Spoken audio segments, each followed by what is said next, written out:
to Kathmandu. The chaotic capital of Nepal, Kathmandu is the heart of the country's culture and history. After my Everest Base Camp trek, I was hospitalised in Kathmandu, and once I was discharged, I was advised to stay in the city rather than travel elsewhere in Nepal. This meant that I had a few days to see all of the top Kathmandu attractions and do some activities. So here is my full Kathmandu travel guide. So one of the best things to do in Kathmandu is definitely to come and visit Durbar Square. So this is the square in the centre of the city where there are loads and loads of temples and religious buildings, and it seems to be a really popular spot for locals and tourists alike to just come, chill out and enjoy the architecture. There are tons of pigeons here though.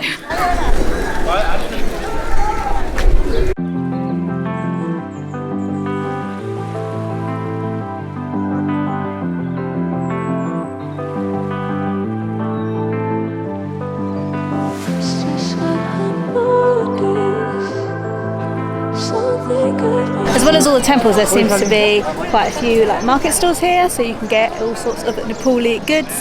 Let's have a little look around, see what we can see.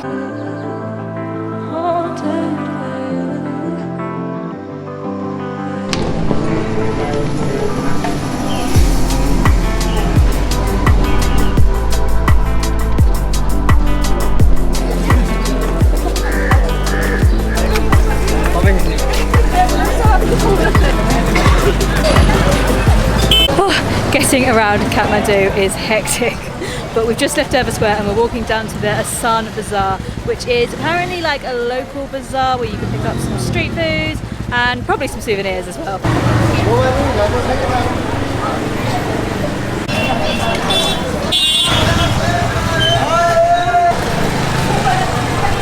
Kathmandu is just one of those cities where you can literally buy anything at near enough any time of day.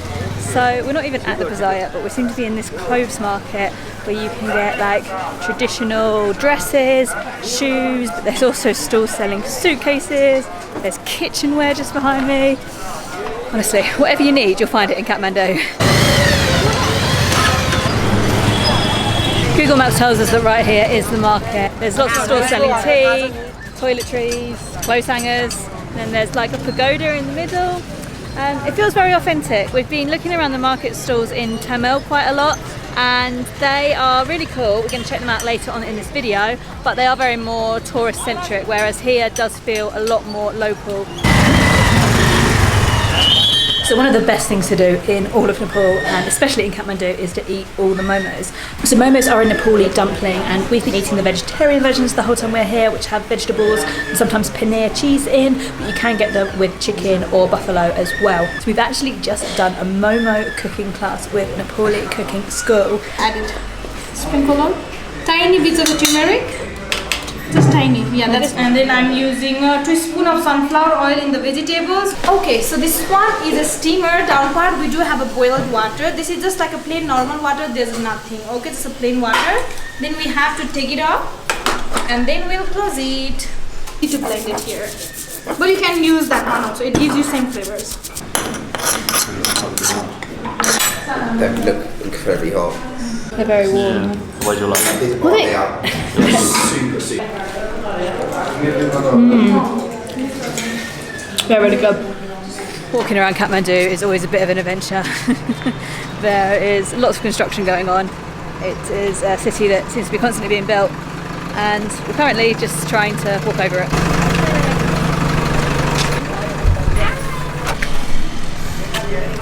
So one of the things that we've been liking to do while we're here is seek out rooftop bars. There are rooftop bars all over the place, especially in Thamel, and they're a real like haven away from the city's chaos.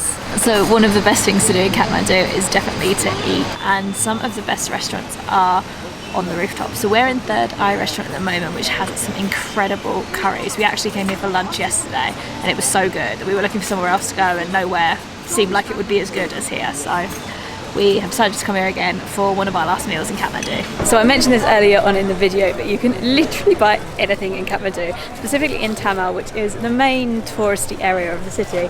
But they have largely hiking shops and souvenir shops here. They also have some quite nice clothes stalls as well. Yes, basically a lot of people come here before they go hiking and they stock up on everything they might need before the hike, which is what we did. And then other people who come back from hiking, which is what we're doing now, buy souvenirs and gifts. tips for people back home. We're just having a little walk around now, but I'll show you what we bought when we get back to the hotel.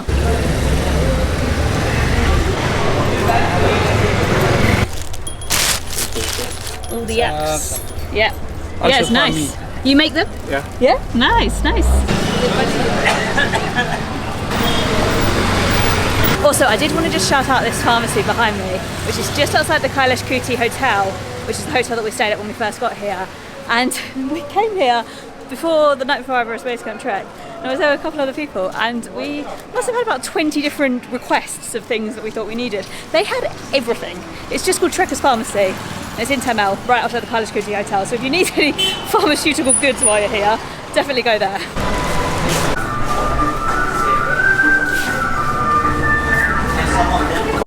Alright, we're back in the hotel now, so here is everything that we bought in the markets of Thamel. So this is basically souvenirs and a few gifts as well. So first we went into one shop that did like teas and spices, but they also did prayer flags. I wanted to get some of these prayer flags for the flat. My guide said that they are totally fun choice to get and decorate with, and apparently they should bring me good luck. So got a pack for our flat, and we also got a pack for our niece as well. And then we got 2 bags of spice. So one is a dal soup and masala, and one is a hot curry masala. So I'm looking forward to trying those out. Then we also bought 2 yaks. One is for our flat and one is for our nephew. I thought these were really cute. We saw a few of these on the hiking trail, but we didn't want to buy them then because then we'd have to carry them back down with us. I bought a Everest base camp hat. Just a baseball cap. I thought that was quite a nice memento. And then we both got Everest base camp t-shirts. So there's loads of these on sale, and this one is a North Face one. I don't think that is a real North Face brand, but it's Everest Base Camp. It's got the coordinates, and on the back it has a map of the route we took, and I can see all of the stops we took. So I thought that was a really nice memento, even if I only wear it to the gym or to bed. It's a nice one to have. And my partner got one as well, but he got the same one but in grey. And I think that was everything. Could have definitely bought more, there's so much stuff there, but also we don't want to have to get cash out again, so we did have to ration it a little bit. Got basically 2 more days in Kathmandu. We don't really need much cash for the last day we worked out because our activities are all paid for already, but we will need a little bit of cash for tomorrow. So I think I'm gonna head to bed pretty soon. I'm feeling quite tired. But tomorrow the plan is I'm going to try and go to a morning yoga class, because that was something else I wanted to try out in Kathmandu. And then there's another temple that we want to check out. Then we're going to head over to our lovely 5-star hotel, and I'm going to show you exactly what it's like to be in one of these fancy 5-star hotels in Kathmandu, and probably eat there tomorrow night, and then we still have another day after that. So yeah, I'm going to go to bed now, and I will catch up in the morning. Good night.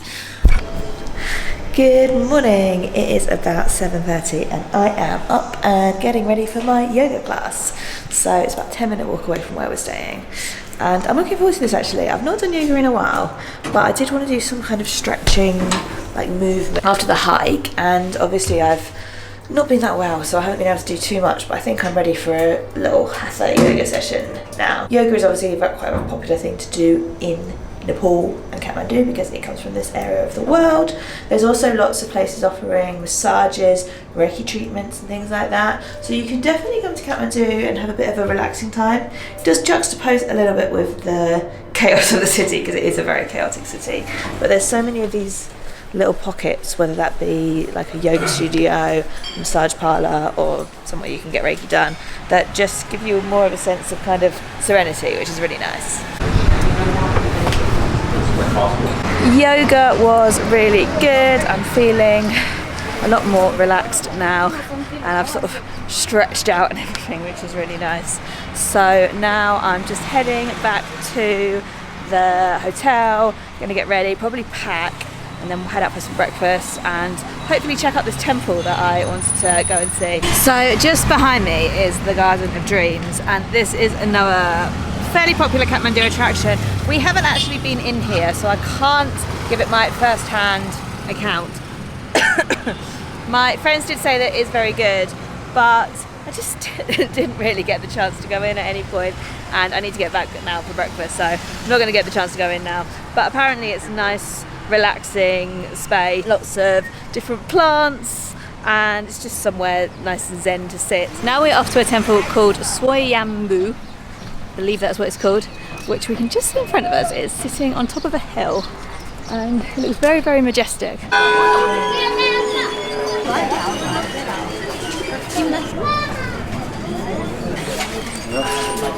So we've made it to the temple. We were not prepared for how many stairs we'd have to walk up to get here. Feeling pretty knackered, especially because we've got like huge day packs on as well. So do come prepared for that.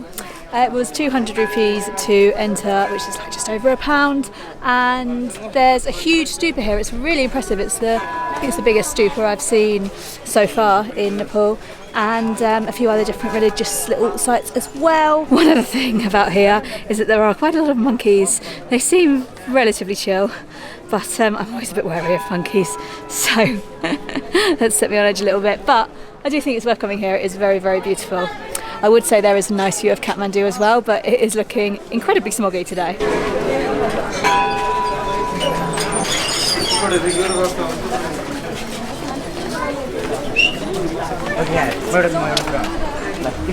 So the steps are very steep and there are a lot of monkeys, but that was a very beautiful temple. It's probably the most beautiful temple I've seen in Nepal so far. So I would say it is worth visiting. Just be careful of the monkeys and become prepared for some rather steep steps. Now it's getting quite warm, so I think we're going to head back to Thamel and find another rooftop bar, because what else do you do when it's hot in Kathmandu? Honestly, coming to rooftop restaurants in Thamel and finding cold drinks and momos is becoming one of my favourite things. So we are here at La Bella Cafe. This is a really nice cafe actually. The decoration is very minimalist but very crisp and trendy. We're just sitting on these benches just overlooking the streets of Thamel. So we are all checked into Yak and Yeti. This is supposedly one of the most prestigious hotels in the whole of Nepal. Only cost $115 for one night, so you can definitely get some very affordable rates here, although they do have very high-end rooms which are a lot more expensive. But so far it's very period decor feeling with a hint of luxury as well. The Barahi, which was the other 5-star hotel that we stayed at in Kathmandu, was a lot more modern, but this one sort of has a lot of remnants of kind of Nepalese past, which is really interesting as well. And I think Yak and Yeti has very extensive ground, so we're going to go have a little walk around them in a bit. But so far, really enjoying it. My only complaint is this bed. Feels comfy, but it's very, very small. The last couple of hotels we've stayed at, we've had massive beds, so this is going to be a bit of a squeeze, but should be all right. So we've come to the Spice Room, which is the Indian Nepali restaurant that they have here at Hotel Yak and Yeti, and nice and easy, we've both ordered 2 veg thalis. So thalis are like a big kind of, it's like a meal where you get a little bit of lots of different dishes, so it's a really good dish to try if you want to try loads and loads of different things. There's 2 restaurants here, the other one is the Chimney, but that does more fusion food, and we kind of wanted something more South Asian as it's our last proper night in Nepal. And here is mixed veg curry, here is mustang aloo, black lentil in Indian style, and here we have paneer and motor, gulab jamun are Indian desserts, papadum, and rice. Here is butter naan and garlic naan. Perfect. Do we eat like this way? Yeah, you can. Yeah. First you can mix all these vegetables with little bit rice, then you can have by your hands, otherwise by the spoon. That's good.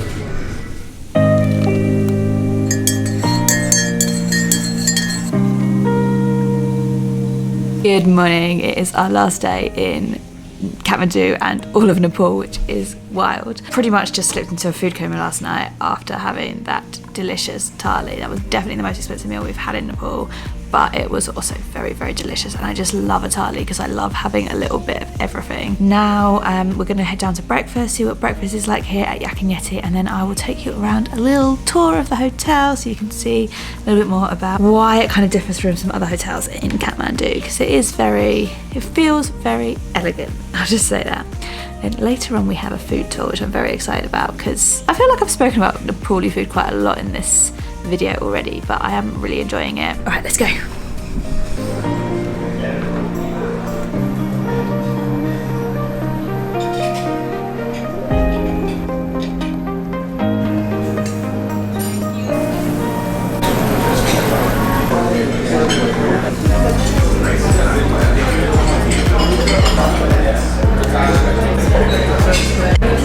It is warm, sunny and bright in Kathmandu today.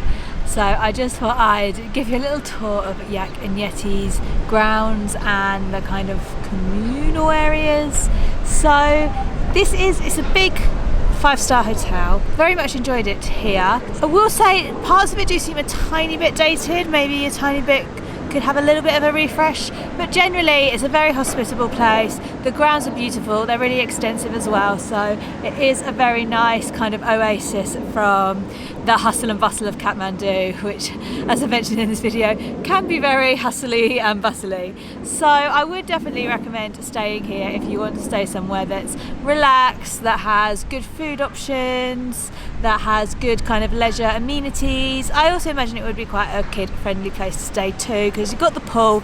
Pool's not huge, but there is a pool, and there's also like lawn games and stuff. There is also a spa, but you don't actually get free access as a resident, so we haven't actually been there. But let's have a little walk around the gardens now.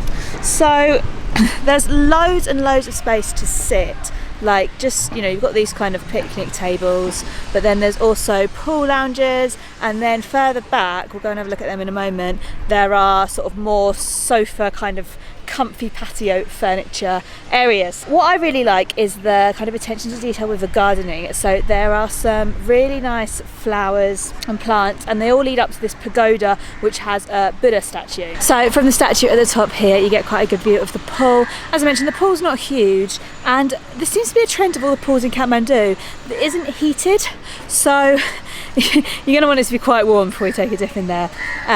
But it's a nice space to have, and it's a nice place to sit around as well. And then behind me here are tennis courts. Like the spa, tennis courts aren't actually included for all residents. I think if you have the higher up, like the suites, then they are included in your room rate. But if not, you do have to pay to use those. I cannot play tennis, so definitely didn't choose to do that. But it's a good option to have if you're into tennis.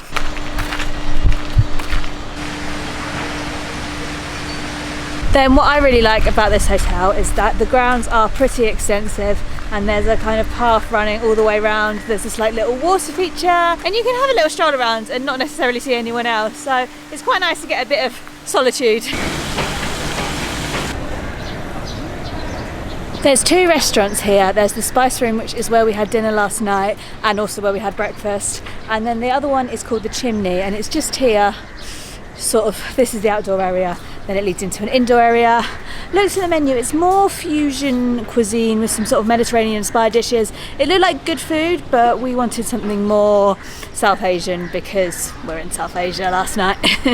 Now let's just duck inside, and so here we have the Spice Room restaurant, which is where we've been eating. Then there is also a bar. The bar is for residents only.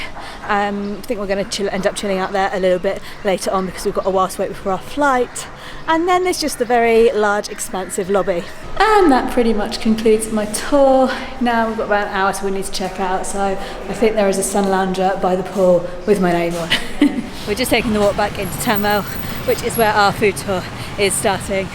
It is very, very warm today. It hasn't actually been this warm in Kathmandu since we've been here, but easily pushing 30 and very sunny. So we are in a restaurant called Vegetarian Garden, and this is like such a little haven just away from Thamel. Definitely not somewhere that we would have found otherwise, but they make all the spices here and then they add them to the dishes. So we have our first dish, which is Wai noodles, which are instant noodles mixed with different vegetables. We found a very authentic lassi stall to try a lassi. Kuwa is a form of milk. This is a Nepali version of lassi. There is kuwa inside, cashew and dry grapes. I'm sure this is going to taste very different to the samosas we get in England.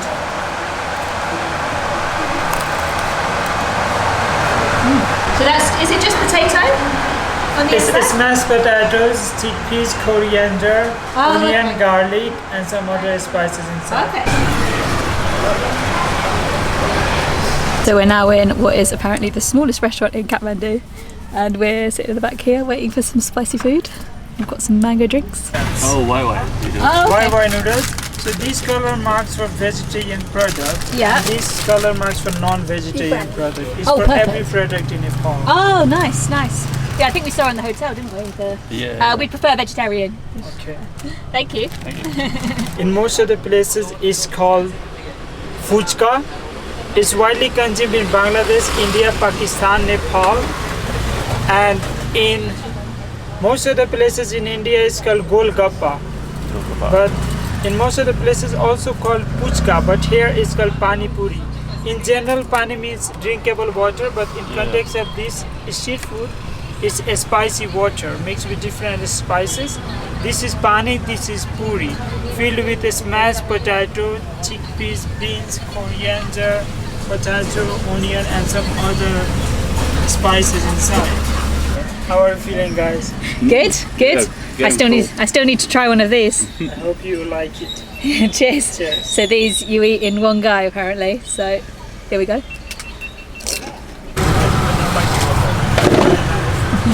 Oh, sorry. Thank you. The Kartik is called Lord Murugan among Thamel. So actually after a long time I'm providing this on a tour because they were absent for several days. Oh, okay. What's it made from? Lentils. Lentil pancake. Yeah. So next up is the some tentuk noodles, and these can be made with any kind of meat, but ours are obviously veggie. Momo, you can recognize which restaurant it is. In mainland Chinese restaurant, in Tibetan Nepali restaurants, in Nepali Tibetan restaurants, you will find 8 pieces of momo. In Nepali restaurant, you will find 10 or 12 pieces of momo. 10 or 12. Mostly steamed momo, fried momo, and jhol momo are popular worldwide. So something jhol means something with more soup. But in Nepal we have many varieties. Steamed momo, fried momo, jhol momo, kothe momo, sadeko momo. We have sadeko chow chow, instant momo. So instead of instant noodles, there could be this momo. So after the food tour, we headed back to Yak and Yeti to chill out for a few hours before our flight to Bahrain the next evening. There will be a video on that to come, as well as some Nepal travel tips. So subscribe if you haven't already, and I hope to see you next time. Bye!